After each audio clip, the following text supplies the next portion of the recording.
எங்கே சிபி குட்டியை காணோம். இந்தா இருக்குடா, இங்கே வந்து படுத்து கிடக்குடா. எல்லாம் லுக்கு.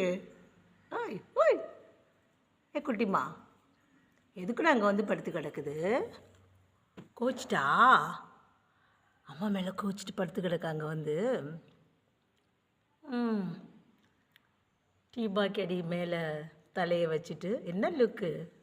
சரிம்மா, கோவப்படாதம்மா. செல்ல பிள்ளைல நீ, செல்ல பிள்ளைல நீ, நல்ல பிள்ளைல நீ, செல்ல. சரிடா சரிடா, கோவம் வேணாண்டா, கோவம் வேணாண்டா. அப்படிலாம் கோவப்படலாமா நீ? நீங்கள் தங்க குட்டி. கோவப்படலாமா நீ? குட் மார்னிங் சொல்லிடு. குட் மார்னிங், குட் மார்னிங் சொல்லு. சரி சரி சரி, பாரு எல்லோரும் உனக்கு உன்னே தான் ரொம்ப பிடிச்சிருக்கான், அந்த செல்லக்குட்டியை. Okay okay okay okay. இங்கே பாரு, மேலே பாரு.